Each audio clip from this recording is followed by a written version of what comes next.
Hello friends, नमस्कार, जय हिंद, वंदे मातरम। तो डियर, अगर आप बीएड एंट्रेंस एग्जामिनेशंस 2022 की प्रिपरेशन कर रहे हैं तो ये वीडियो आपके लिए है, जिसमें हम आपसे 20 क्वेश्चन करेंगे और आपको कम से कम 15 क्वेश्चन करेक्ट करना है। ठीक है, तो आइए इस टेस्ट को देते हैं। डेली आप टेस्ट ले सकते हैं।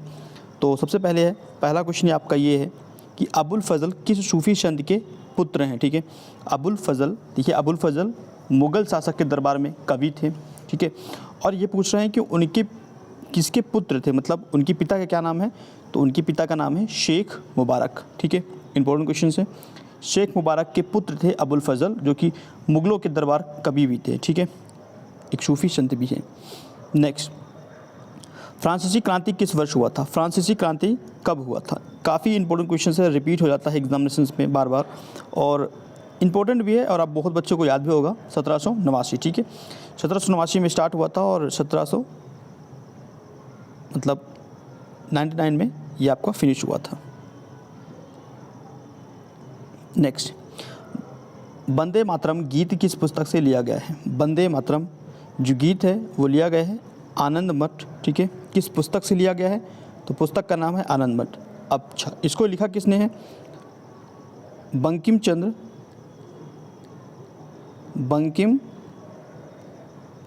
चंद्र चट्टोपाध्याय। ठीक है, किसने लिखा है, बंकिम चंद्र चट्टोपाध्याय।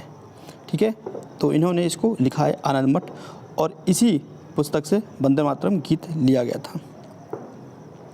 चलिए नेक्स्ट क्वेश्चन, स्वर्ण जयंती ग्राम स्वरोजगार योजना पुनर्गठित होकर अब क्या हो गया है। तो इसको पुनर्गठित किया गया है। देखो, ये जो योजना आया था ना, ये 1999 में आया था। ठीक है, उसके बाद 2011 में इसका नाम चेंज करके क्या रख दिया गया है, राष्ट्रीय ग्रामीण जीविका मिशन। ठीक है, तो पुनर्गठित होकर इसका दोबारा नाम रखा गया है राष्ट्रीय ग्रामीण जीविका मिशन। नेक्स्ट है आपका, नीरज चोपड़ा का नाम कौन से खेल से जुड़ा हुआ है। काफ़ी इंपॉर्टेंट है, नीरज चोपड़ा भाला फेंक। ठीक है, किससे जुड़े हुए हैं, भाला फेंक, हमारे लिए गोल्ड लेकर आए थे ओलंपिक में। निम्नलिखित में से कौन सा ऊर्जा वाणिज्यिक सोर्स नहीं है। ठीक है, स्रोत नहीं है, कौन सा नहीं है, ये आपका ईंधन। अच्छा, वाणिज्यिक सोर्स का कौन कौन से हैं, तो आपका देख रहे हैं आप, कोयला है आपका, पेट्रोलियम है, प्राकृतिक गैस है, ये आपके वाणिज्यिक स्रोत हैं। ठीक है, और इसमें पूछा है कि वाणिज्यिक स्रोत नहीं है, तो वो आपका है क्या, ईंधन। नेक्स्ट, तमिलनाडु और कर्नाटक से गुजरने वाली नदी कौन सी है। तमिलनाडु और कर्नाटक से गुजरने वाली नदी कौन सी है। अब ये वाला क्वेश्चन मैं आपको छोड़ देता हूँ, इसको आप लोग गूगल कीजिए। ठीक है, सर्च कीजिए, अगर आपको पता है तो आपको कमेंट करना है। ठीक है, कमेंट बॉक्स में आपको कमेंट करना है, अदरवाइज इसको सर्च कीजिए। काफ़ी इंपॉर्टेंट क्वेश्चन है, आप लोगों को कमेंट बताना है। नेक्स्ट क्वेश्चन है, भारतीय सिविल सेवा किस गवर्नर जनरल या वायसराय के शासन के दौरान आरंभ किया गया था। किसके दौरान, लॉर्ड कॉर्नवालिस। ठीक है, ये याद रखिएगा, इंपॉर्टेंट है। लॉर्ड कॉर्नवालिस को जनक माना जाता है भारतीय सिविल सेवा का। ठीक है, नेक्स्ट, निम्नलिखित में से कौन सी वायुमंडल की सबसे ऊपरी परत है। अच्छा, बाहरी परत है तो ऑब्वियसली सी बात है बाह्य मंडल होगा। ठीक है, तो करेक्ट ऑप्शन कौन सा, डी ऑप्शन, बाह्य मंडल। क्लियर है। अच्छा, बाह्य मंडल में अगर कभी पूछे ना क्या मिलता है, तो एक तो आप याद रखिएगा कि हमें हाइड्रोजन मिलता है, यहाँ पर आपको हीलियम भी अधिक मात्रा में मिलेगा। ठीक है, हाइड्रोजन और हीलियम। नेक्स्ट, निम्नलिखित में से कौन सा बैंक है जो कि भारतीय रिजर्व बैंक आरबीआई का एजेंट है। ठीक है, एजेंट के रूप में कार्य करता है, तो वो है आपका state bank of India, SBI. Clear. Next question है, विधान परिषद की सदस्यता के लिए न्यूनतम आयु क्या है। विधान परिषद, तो इसकी जो न्यूनतम आयु है ये होनी चाहिए 30 वर्ष। ठीक है, विधान परिषद का होना चाहिए 30, और विधानसभा, ठीक है, जिसका इलेक्शन अभी चालू है, तो विधानसभा के मेंबर्स को कम से कम 25 वर्ष का होना चाहिए। अगर आपको विधायक बनना है तो 25 वर्ष आपकी एज होनी चाहिए। मतलब विधान परिषद के लिए सदस्यता के लिए आपको 30 वर्ष और विधानसभा के लिए आपको 25 वर्ष। इसी के इक्विवेलेंट अगर हम देखते हैं तो लोकसभा, ठीक है, लोकसभा के लिए कितना चाहिए 25 और राज्यसभा के लिए कितना चाहिए 30। क्लियर हो गया।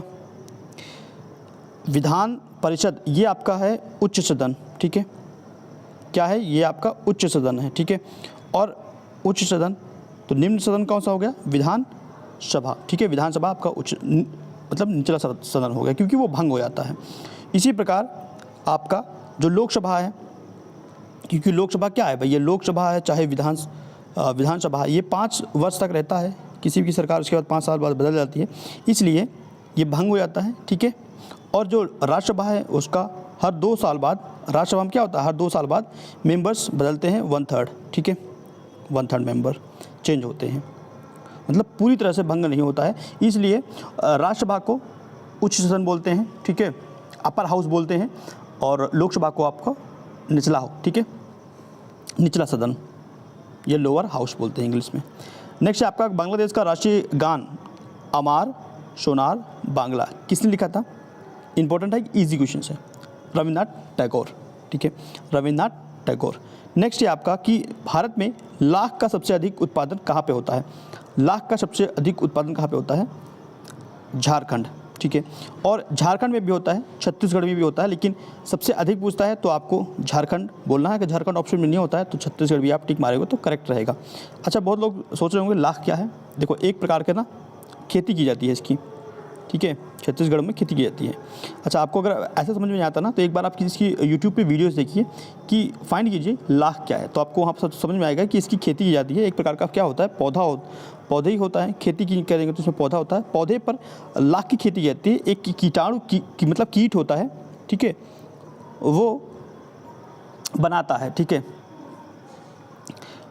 वो तैयार करता है, और उसके बाद जब लाख तैयार हो जाता है तो उसको मशीन में ले जाता है, उसको वहाँ पर मैन्युफैक्चरिंग की जाती है, उसको बनाया जाता है। उसके बाद उसको अच्छा किस में यूज होता है, सबसे इंपॉर्टेंट ये है कि लाख का खेती तो की जाती है, लेकिन इसका उपयोग क्या है।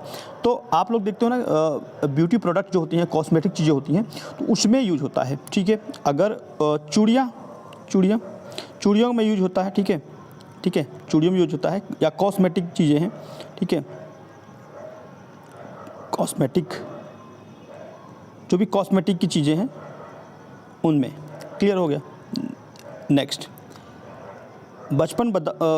बचपन बचाओ आंदोलन के संस्थापक कौन हैं। ये इंपॉर्टेंट है, कैलाश सत्यार्थी। कभी मत भूलना इस क्वेश्चन को, कभी भी आपके सामने आ सकता है। बचपन बचाओ आंदोलन, Kailash Satyarthi, very very important question. Next, यदि किसी इलेक्ट्रॉन और प्रोटॉन का समान तरंगदैर्घ्य हो, सुनना क्वेश्चन को, यदि किसी इलेक्ट्रॉन और प्रोटॉन का समान तरंगदैर्घ्य हो तो निम्नलिखित में से क्या समान होगा। क्या समान होगा निम्नलिखित में से, रैखिक संवेग। क्या समान होगा डियर, रैखिक संवेग इक्वल होगा। क्लियर है।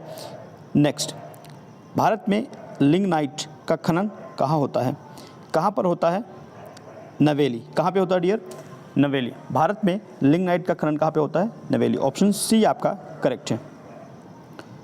अब बताना है आपको निम्नलिखित में से कौन सा उष्णकटिबंधीय पतझड़ी पौधा है। क्वेश्चन को अच्छे से समझना, निम्नलिखित में से कौन उष्णकटिबंधीय पतझड़ी पौधा है जो कि डंकन के पठार की विशेषता है। अभी एक मूवी आया था पुष्पा, ठीक है, आप लोगों ने देखा होगा वो movie, I hope. Pushpa movie आया था, उस पर पूरे जो फाइट थी ना वो एक लकड़ी के ऊपर था, और वो लकड़ी कौन सा था, चंदन, ठीक है। तो यहाँ पे भी आपका राइट आंसर चंदन है, ठीक है। तो चंदन कैसा पौधा है, कभी क्वेश्चन बनेगा ना, चंदन कैसा पौधा है, तो उष्णकटिबंधीय पतझड़ी है, ठीक है। अच्छा, ये कौन से स्टेट में मिलता है हमें, तो ये आप याद रखिएगा, कर्नाटक के जंगलों में चंदन मिलता है, और जो पुष्पा मूवी था इसी पर बेस्ड था, ठीक है, चंदन की चोरी इसी सब पे। नेक्स्ट, पृथ्वी की पपटी में सबसे ज़्यादा पाया जाने वाला धातु कौन सा है, कौन सा धातु है, एल्युमिनियम। ऑप्शन सी याद रखिएगा, एल्युमिनियम।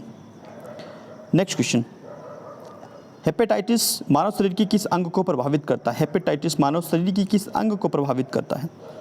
ये प्रभावित करता है जिगर, मतलब यकृत, इंग्लिश में बोले तो लीवर। ठीक है, क्लियर है। हेपेटाइटिस जो बीमारी है उससे मानव का कौन सा अंग डैमेज होता है? लीवर, यकृत या जिगर बोलिए। दूध से दही जमाना निम्न में से किसका उदाहरण है? तो ये उदाहरण है स्कंदन का। ठीक है, क्लॉटिंग किसका उदाहरण है? क्लॉटिंग, इसको क्लॉटिंग भी बोल देते हैं, स्कंदन हिंदी में स्कंदन बोलते हैं। दूध से दही जमाना किसका उदाहरण है? स्कंदन का, ऑप्शन डी। यहाँ पर हमने 20 क्वेश्चन फिनिश किया है। ठीक है, एक क्वेश्चन का जवाब मैंने नहीं बताया है, उसको आपको कमेंट करना है। ठीक है, गूगल कीजिए, कमेंट कीजिए, अगर आपको पता है तो वेल एंड गुड, आप बताइए, कमेंट कीजिए। लाइक करना है इस वीडियो को, शेयर करना मेरे मित्रों के साथ। चैनल को सब्सक्राइब करते हैं तो बेल आइकन प्रेस करना मत भूलिए, क्योंकि इससे आपको लेटेस्ट अपडेट मिलता रहता है। Thank you for watching this video. Next video फिर से मिलता है, तब तक के लिए धन्यवाद फ्रेंड्स।